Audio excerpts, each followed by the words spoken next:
The question of why the Allied forces chose not to bomb Auschwitz during World War II stands as one of the most heartbreaking and controversial subjects when studying the Holocaust. Historians have spent decades analyzing this decision, trying to understand how it happened and what it means. The answer is not simple or straightforward. Instead, it involves many different factors working together: military planning and priorities, problems with gathering and understanding intelligence information, the slow-moving nature of government bureaucracies, political concerns and calculations, and perhaps most disturbing of all, a lack of urgency about saving Jewish lives. To really grasp why this happened, we need to look at the situation from many different angles and understand the context of the time. Before we can understand why Auschwitz was not bombed, we first need to understand exactly what Auschwitz was and when the Allied powers actually knew about what was happening there. This background is essential because the timing of knowledge and the nature of the target both played important roles in the decision-making process. Auschwitz was not just one single concentration camp, as many people might imagine. Instead, it was actually a large complex made up of multiple camps, all located in occupied Poland, which was under Nazi German control during the war. This network of camps served different purposes and evolved over time as the Nazi genocide machine became more organized and efficient. The main camp, known as Auschwitz I, was the original facility. The Nazis established it in 1940, relatively early in the war.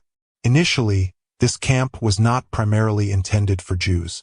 Instead, it was built to hold Polish political prisoners, including resistance fighters, intellectuals, and others whom the Nazis considered threats to their occupation of Poland. As time went on, the camp's population became more diverse, including Soviet prisoners of war, Roma people, and eventually Jews as well. This main camp served as the administrative center for the entire Auschwitz complex. The second major component was Auschwitz II-Birkenau, which was constructed beginning in 1941. This camp became something entirely different and far more sinister than the original facility. Birkenau was purpose-built as a death camp, designed specifically for mass murder on an industrial scale. This is where the Nazis constructed the infamous gas chambers and crematoria that would become symbols of the Holocaust. The gas chambers were disguised as shower rooms, where victims were told they would be deloused and cleaned after their journey. Instead, the rooms were sealed and poison gas was released, killing everyone inside within minutes.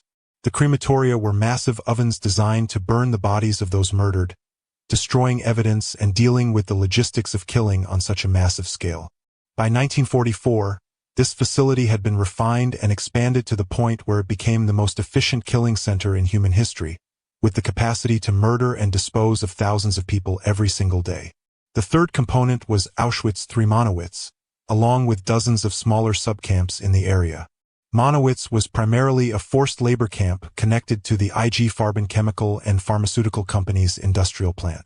This plant produced synthetic rubber and fuel, which were valuable to the German war effort. Prisoners who were not immediately killed were often sent to these labor camps, where they were worked to exhaustion under brutal conditions, receiving minimal food and facing constant abuse. Many died from the harsh labor, starvation, disease, and mistreatment. The presence of this industrial facility would later become important in the debate about bombing, since it represented a legitimate military and industrial target. By 1944, the Auschwitz-Birkenau complex had reached the peak of its deadly efficiency. The Nazis had refined their killing process through terrible experience at other camps and earlier operations. Trains carrying victims would arrive at a special railway platform built directly into Birkenau. SS doctors would conduct selections immediately upon arrival, quickly deciding who would be sent directly to the gas chambers and who would be temporarily spared for forced labor. The elderly, children, pregnant women, and those deemed too weak to work were usually sent immediately to their deaths. The entire process, from arrival to murder to cremation, could be completed within hours.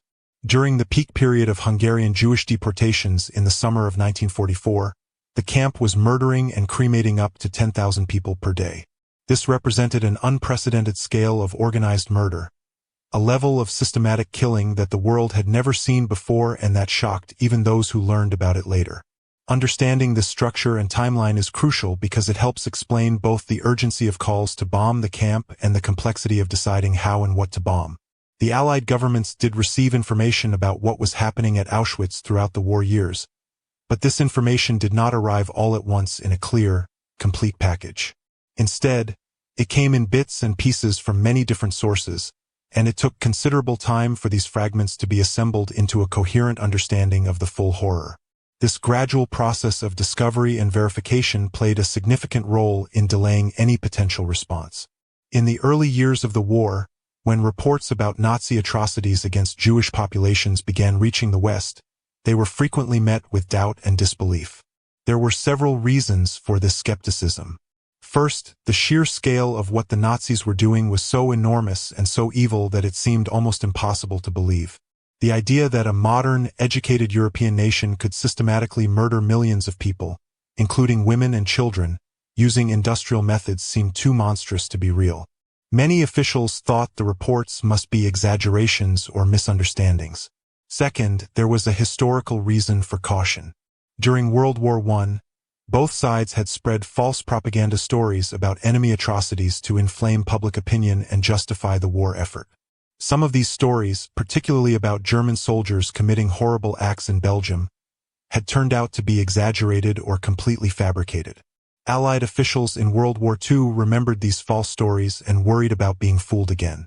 They did not want to make decisions based on information that might turn out to be propaganda or rumor rather than fact. Despite this skepticism, information continued to flow in from multiple sources. Polish resistance fighters, who were active throughout occupied Poland, sent reports about what they observed and learned. Some prisoners managed to escape from camps and brought first-hand accounts of conditions and killings. Intelligence networks run by various Allied services collected information from informants and agents. Jewish organizations tried desperately to gather evidence and get the attention of Allied governments. Gradually, piece by piece, these scattered reports began to form a picture of systematic mass murder on an unprecedented scale. However, transforming these scattered bits of intelligence into clear, actionable information that could guide military decisions was a slow and difficult process. Reports had to be collected, translated, verified, analyzed, and then distributed to the right decision-makers. Each step took time, and there was always uncertainty about whether information was accurate. A turning point in this intelligence gathering came in April 1944, when two young Slovak Jewish prisoners, Rudolf Verba and Alfred Wetzler, accomplished something extraordinary and incredibly dangerous. They escaped from Auschwitz, an almost impossible feat given the heavy security, and made their way through enemy territory to reach Slovakia, which was then a Nazi puppet state but where they could contact Jewish leaders. These two men had worked in different parts of the camp and had carefully memorized detailed information about its layout, operations, and the killing process. They had witnessed the machinery of death firsthand and understood how it worked.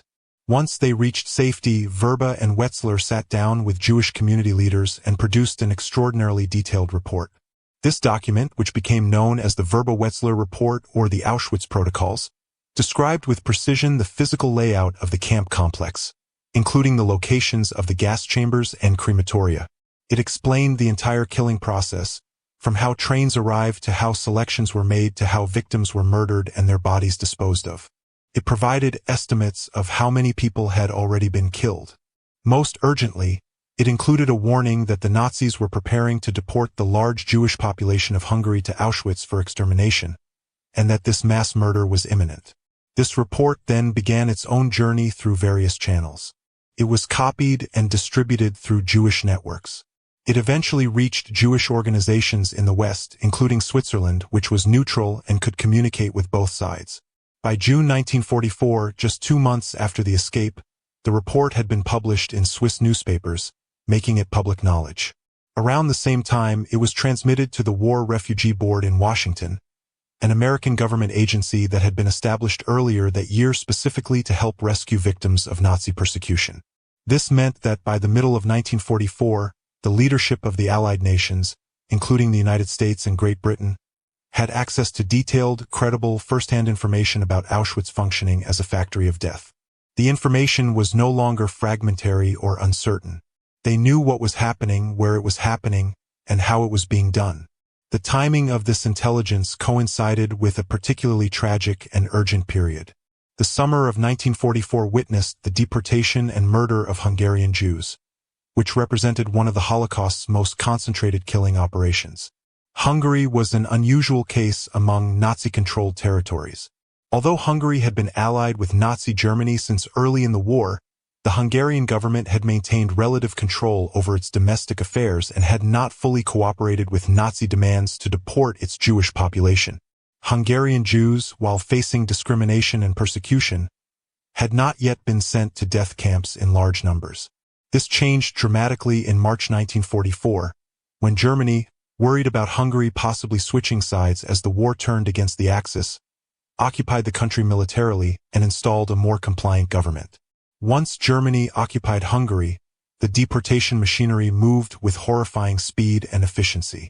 The proposals to bomb Auschwitz took several forms.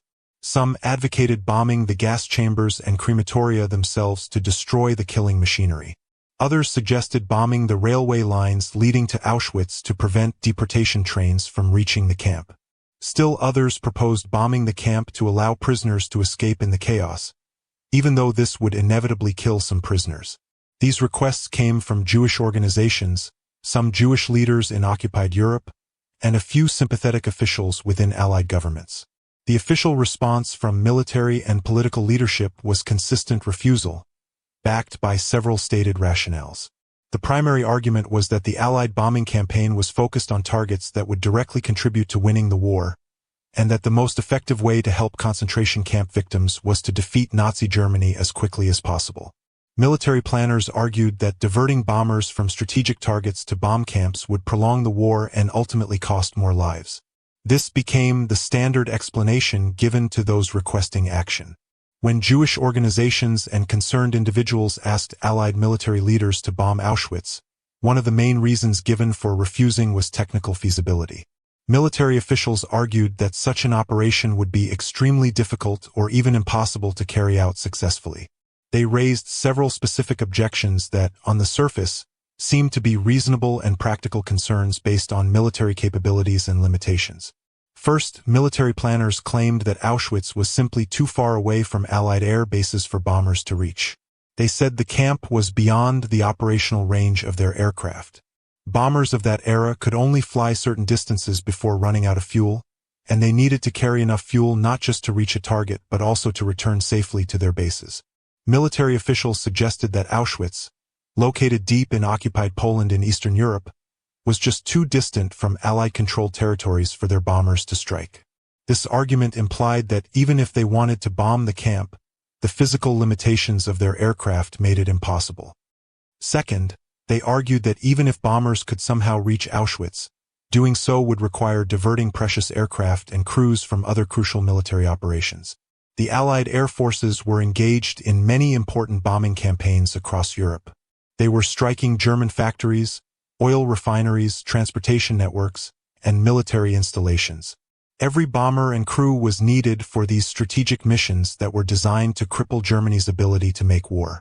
Military leaders suggested that pulling bombers away from these vital targets to attack a concentration camp would weaken the overall war effort and might actually prolong the war, potentially costing more lives in the long run.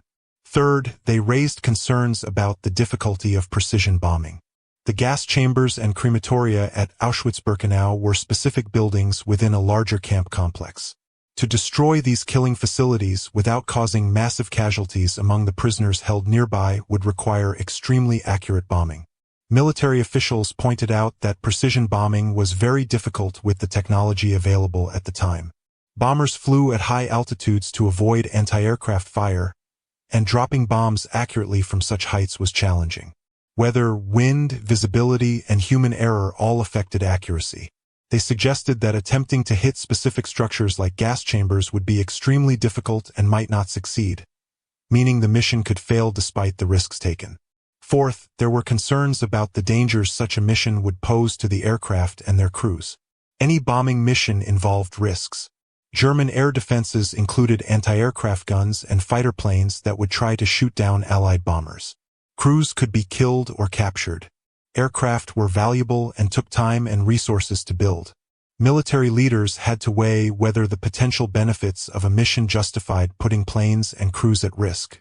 They suggested that a mission to bomb Auschwitz would be particularly dangerous and might result in heavy losses. All of these technical objections, when presented together, made bombing Auschwitz seem either completely impossible or so difficult and risky that it should not be attempted. The arguments appeared to be based on hard facts about aircraft capabilities, military priorities, and operational realities. For years after the war, these explanations were largely accepted as the reason why Auschwitz was not bombed. However, when historians began examining the evidence more carefully decades later, they discovered serious problems with these justifications. The technical objections did not hold up when compared to what Allied air forces were actually doing during the exact same time period. The claims about impossibility or extreme difficulty turned out to be inaccurate or exaggerated. The most damaging evidence against the technical feasibility argument came from examining actual Allied bombing operations in 1944. By the summer of that year, Allied air power in Europe was substantial and growing stronger. The Allies had achieved air superiority over much of Europe, meaning they controlled the skies and could conduct bombing operations with increasing freedom. Importantly, Allied bombers were actively flying missions over the exact region where Auschwitz was located. The breakthrough discovery came when researchers examined the records of bombing raids against industrial targets in the Auschwitz area. The United States Army Air Force had identified the IG Farben synthetic oil and rubber plant at Auschwitz III Monowitz as an important target. This factory was producing synthetic fuel and rubber for the German war machine, and destroying it would hurt Germany's ability to continue fighting.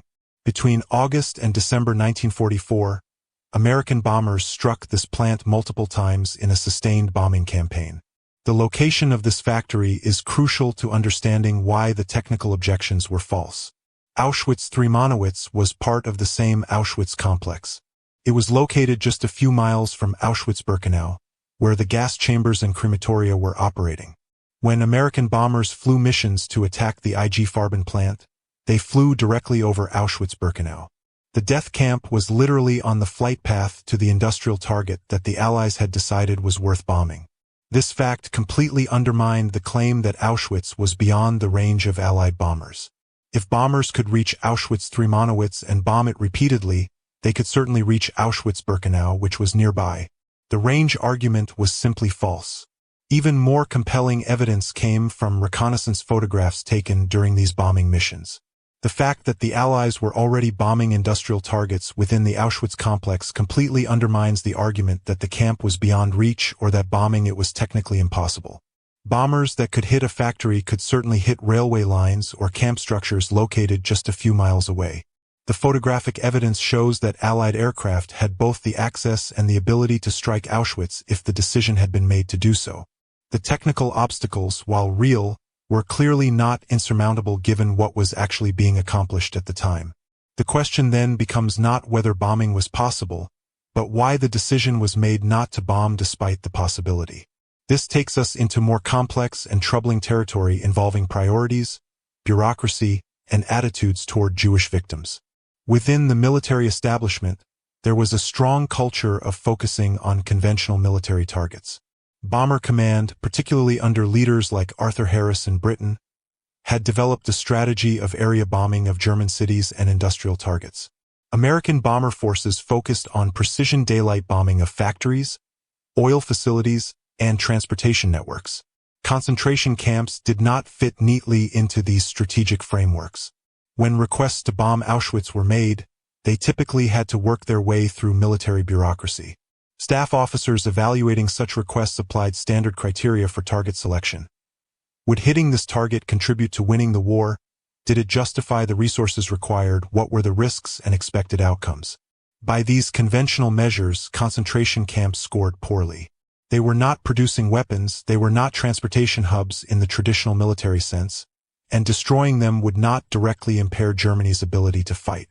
The murder of civilians, however horrific, was not classified as a military target under prevailing doctrine.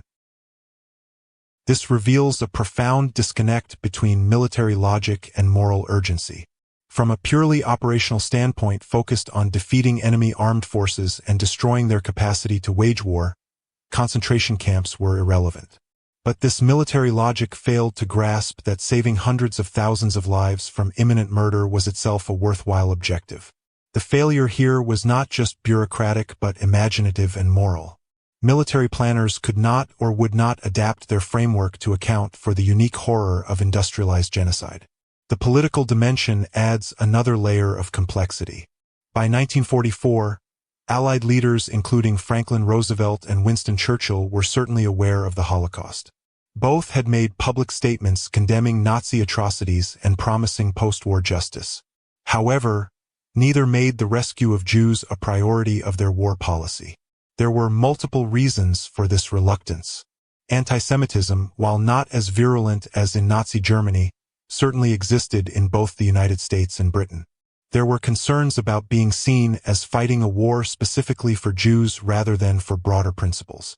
There was also worry about what would be done with large numbers of Jewish refugees if they were rescued, given restrictive immigration policies and limited places willing to accept them.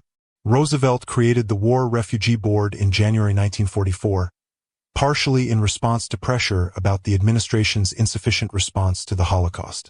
This board, led by John Pelly, did important work and was actively involved in rescue efforts. Pelly himself supported the idea of bombing Auschwitz and brought proposals to the attention of the War Department. However, the military consistently rejected these requests. Assistant Secretary of War John McCloy sent several letters denying requests to bomb, citing the standard arguments about focusing resources on winning the war and technical difficulties. The correspondence around these decisions is revealing. The language used often seemed dismissive, and requests were sometimes rejected quickly without thorough investigation. There is little evidence of serious high-level discussion about whether an exception to standard targeting policy might be warranted given the unique circumstances.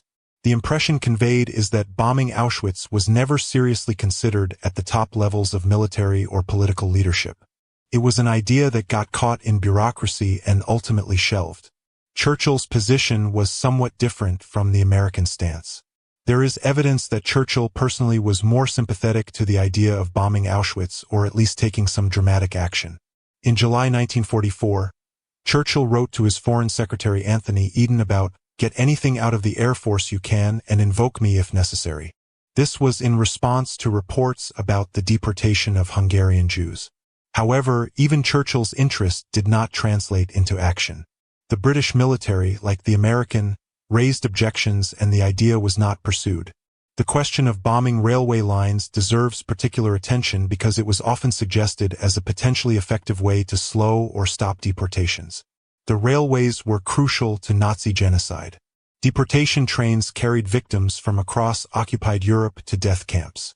Disrupting these railway lines could potentially prevent trains from reaching their destinations, at least temporarily.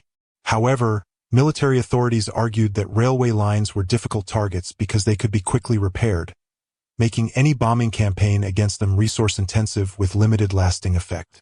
This argument had some validity in the abstract. Railway lines were indeed targeted throughout the war as part of broader campaigns to disrupt German logistics, and the Germans did prove adept at quickly repairing damaged tracks. However, during the crucial period of Hungarian Jewish deportations in summer 1944, even temporary disruptions could have saved lives.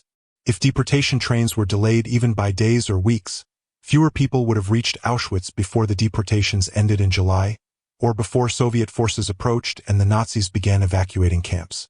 The perfect should not have been the enemy of the good when lives hung in the balance. Moreover, the Allies did conduct extensive railway bombing campaigns in 1944 and 1945 as part of the preparation for D-Day and subsequent operations in Western Europe. The transportation plan, as it was called, involved systematic attacks on railway networks to prevent German reinforcement of defenses. This demonstrated both capability and willingness to target railways when it served military purposes. The railways leading to Auschwitz, located in what was then southern Poland, were also used to transport troops and supplies to the Eastern Front where Germany was fighting the Soviet Union. Bombing these lines could have been justified on conventional military grounds while also serving humanitarian purposes. When we consider the proposal to bomb the gas chambers and crematoria themselves, different considerations apply. Such bombing would have been more challenging because it required hitting specific buildings rather than broad targets like railway lines or factory complexes. There was also the grim reality that such bombing would kill some prisoners. The camp barracks were located near the killing facilities, and any attack would risk hitting prisoner housing. This raised ethical questions about whether killing some victims in an attempt to save others could be justified. Advocates of bombing argued that prisoners would have accepted this risk. Some survivors and historians have pointed out that prisoners were going to die anyway, and that destroying the killing machinery might slow the murder process and potentially allow some to survive until liberation. There was also the psychological value of showing that the outside world knew what was happening and was trying to help, versus the despair of abandonment. But military planners were uncomfortable with operations that would deliberately risk killing the people they were ostensibly trying to save. We must also consider what bombing might realistically have achieved. Destroying gas chambers and crematoria would have disrupted the killing process, but the Nazis had murdered hundreds of thousands of Jews before these facilities existed, using shooting and other methods. They might have returned to these methods. Bombing might have saved some lives by causing chaos, allowing escapes, or forcing the Nazis to divert resources. But it would not have stopped the Holocaust or saved all those who died. This uncertainty about effectiveness was used as another argument against action. However, this reasoning has a troubling aspect. The argument seemed to be that, because bombing would not save everyone, it was not worth doing even if it might save some. This set an impossibly high bar for intervention. Most military operations do not achieve perfect results, yet they are conducted because they advance objectives and save some lives even if not all. The standard applied to proposals to bomb Auschwitz appeared more stringent than that applied to conventional military operations, suggesting that Jewish lives were not valued equally with other military objectives. The role of information and intelligence deserves careful examination. While detailed information about Auschwitz reached Allied governments by mid-1944, this information took time to circulate, be verified, and be acted upon. Intelligence agencies received many reports, not all accurate, and had to assess credibility. The very magnitude of the Holocaust worked against quick acceptance because the systematic murder of millions seemed almost incomprehensible. Some officials doubted whether reports could be true, dismissed them as exaggerations, or simply failed to grasp the urgency. Photo reconnaissance of Auschwitz-Birkenau, conducted during bombing raids on the nearby IG Farben plant, provided visual evidence of the camp. These photographs, analyzed decades later, show details of the killing process. But during the war, photo interpreters were looking for specific military targets and were not trained to identify concentration camp facilities or understand their significance. The photographs were available but not properly analyzed for their humanitarian implications. This represents a failure of imagination and priorities within intelligence operations. Jewish organizations and leaders played a crucial role in pressing for action, but they faced obstacles and divisions. The mainstream Jewish leadership in America, such as the American Jewish Committee, was often cautious about appearing too demanding or making the war seem like a Jewish cause, fearing anti-Semitic backlash. More activist groups, particularly the Bergson group led by Peter Bergson, real name Hillel Kook, pushed more aggressively for rescue efforts and for bombing Auschwitz. But these groups had limited political influence and struggled to get attention from occupied political and military leaders. Inside occupied Europe, some Jewish leaders sent desperate pleas for bombing. The most famous came from leaders of the Auschwitz underground resistance who managed to get messages out asking for the crematoria to be bombed. From their perspective inside the camp, watching thousands murdered daily, any action that might disrupt the killing was worth attempting. Their voices reached the outside world but were filtered through multiple layers of bureaucracy and ultimately did not result in action. The question of whether bombing would have been militarily prudent if lives saved were counted as a legitimate war aim deserves serious consideration. The stated Allied policy was that the war was being fought partly to defeat tyranny and save lives. Bombing Auschwitz during the summer of 1944 could have been framed as entirely consistent with these war aims. The risk to aircraft and crew would have been no different than for raids on nearby industrial targets that were conducted. The resources required would have been marginal compared to the overall Allied bombing campaign. If we accept that even a partially successful raid might have saved thousands of lives, directly and immediately, the case for attempting it becomes strong. Compare this to strategic bombing campaigns against German cities, which killed hundreds of thousands of civilians and whose contribution to shortening the war remains debated by historians. or consider the resources devoted to various military operations that failed or had limited success. Military history is full of operations launched despite uncertain outcomes because the potential benefit justified the attempt. Auschwitz does not appear to have received even that level of consideration. After the war, those involved in refusing requests to bomb generally defended their decisions, maintaining that they were correct given the information and military situation at the time. John McCloy, the Assistant Secretary of War who signed rejection letters, maintained for the rest of his life that bombing was not feasible and would not have helped.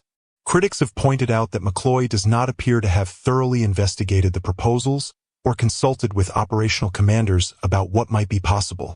His responses seem to reflect predetermined conclusions rather than careful analysis. The way historians have discussed and debated the question of why the Allies did not bomb Auschwitz has changed significantly over the many decades since World War II ended. This evolution in historical understanding reflects not only new evidence that has become available over time, but also changing perspectives on what questions are important to ask about the Holocaust and Allied responses to it. In the immediate aftermath of World War II and in the early decades that followed, historians writing about the Holocaust tended to focus their attention primarily on two main groups of people: the Nazi perpetrators who planned and carried out the genocide, and the Jewish victims who suffered and died. This focus made sense in many ways. Understanding how the Holocaust happened required examining Nazi ideology, the bureaucracy of genocide, the actions of SS officers and camp guards, and the experiences of those who were persecuted and murdered. These early histories were documenting the crime itself, establishing what had happened, who was responsible, and what the victims endured. Questions about what outside powers might have done to stop or slow the genocide received much less attention in this early historical work.